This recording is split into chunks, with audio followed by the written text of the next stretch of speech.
Hi. So I will be sharing with you in progression, in slow progression, my reaction and my thoughts to the Twilight Zone Season 4, Episode 4. Um, I'm going to correct myself on the screen if I'm wrong in it being Episode 4. A young Robert Duvall, being like this goody two shoes office worker, and people around him just not understanding him. Um, of course, in the beginning, it's kind of strange already how people pick on him because of how he makes them feel because he stays after work or after like the lunchtime bell or whatever. Um, so yeah, it's already pretty unfair projections on him, which also shows that he can't really deal with people. You know what I mean? He rubs people the wrong way just by doing what he does. Um, and yeah, so now we see him go to the museum, and he's in this museum, and he sees the biology section of the museum, and he sees a couple go through there. Gosh, that's why I love the Twilight Zone. Sorry, because it's like you could really tell that they just crafted everything and everything means something. You know what I mean? He doesn't go into the biology area, which kind of just, implies that he's also not very good with women. I mean, he just bumped into a woman right outside of the right outside of the museum. He said sorry, and she was just like, or whatever, you know? So he sees the couple go into the biology section. He's trying to go to the cafeteria, which he frequents, and it's closed, so he can't even go to his usual escape. And it's just funny when he tries to go up the stairs and he ends up getting pushed by the rest of the people to go downstairs with him, to descend. You know what I mean? When he's trying to ascend. And I just thought that was so interesting. Yeah, but anyway, he just saw the little house in the Victorian area of the museum, and we're just gonna keep on trucking and see what happens.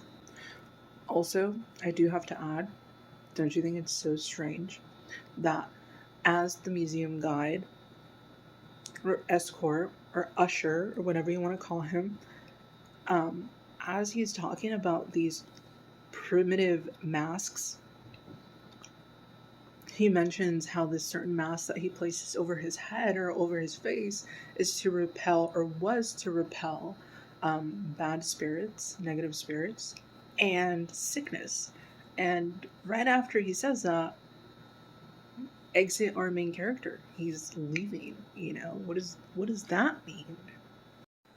Okay, so Charlie here has started talking to this miniature wooden figure who can't hear him and doesn't acknowledge him, and who's behind glass. And I just think that's so sad, because he just also is telling his life to this little miniature person that doesn't even acknowledge him. Doesn't that just kind of reflect how he feels in real life?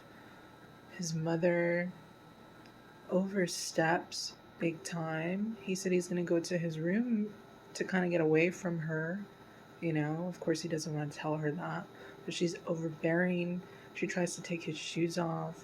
And he has put himself in this position of having to take care of her because his dad has passed away. And I mean, psychologically, that's pretty big, right? I mean, he feels trapped. He doesn't know how to relate to people because he is not a person. He is just this object also, right? So I just paused it on the security guard clearing his throat. Sorry.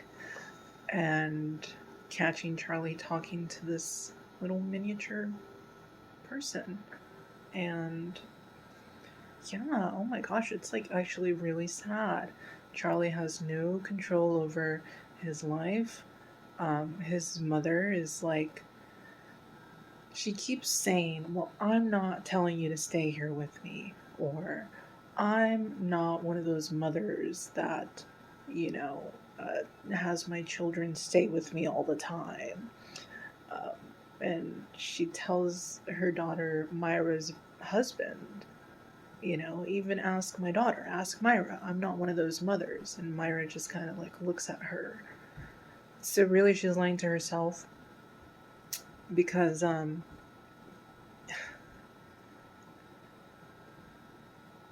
she has nowhere to put this nurturing, and she's not putting it on herself. She's used to like giving it to her husband who passed away, I'm sure. So now she directs all of that to her son, Charlie. And it's one of those things, right? Like, how can you didn't, like, it's so hard. That must be so hard.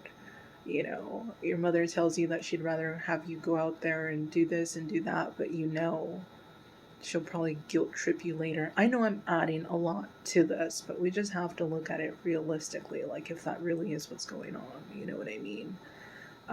Anyway, she was like crying, but she wasn't really crying. She was like, where are you going? And he goes, I'm going to my room. She goes, well, bring me my medicine. It's just a way to constantly have him coming back also. And then he goes to his room for some for some peace and quiet, and she follows him. She starts like rearranging his pillows, like he is not in control of his life. They offer him this job. He's like, you know, I just want to do my own thing, and he can't do his own thing because now he looks ungrateful for not accepting the job. And he is at the brink of lunacy, and it's just kind of, I mean, interesting to watch, knowing that it is a show, but also, you know, kind of disturbing to see how that works, how he can't relate to regular people, because at home he's not a person with autonomy. He has no right. So let's just see how it keeps going. So Charlie is now, he just finished speaking to a psychiatrist, I believe, and he just held that tiny wooden doll and he cried. It's so sad. It's so touching because he's just such a tender little man, you know, and it's just so sad. These things he was projecting on this piece of wood, you know. So yeah, he was told that it was just a projection, and it was. And he just had that terrible date with Myra, and she just kind of, I don't know, isn't that kind of emasculating? She just wants to feel wanted. It's their first date. I thought that was really sad too, you know?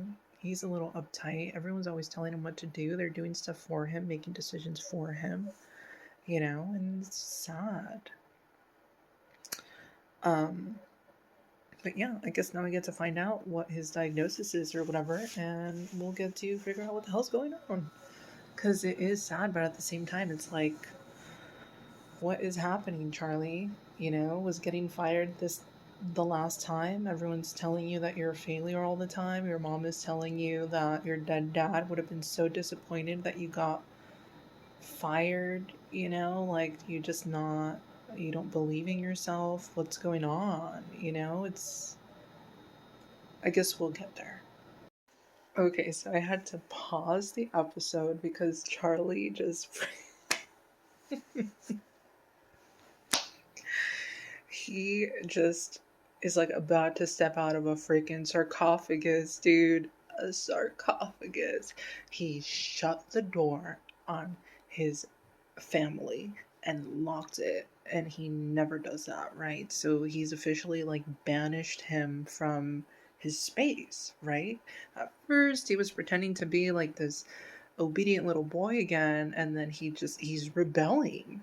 But he's going back to his little fantasy because they just wanted to put him back in this box, even though they had just told them also, like, you can't have him be someone he's not. He's not gonna be the same way as you guys. He's just not that, you know? And in through one ear, out the other, but then also Charlie was deceiving them too, right?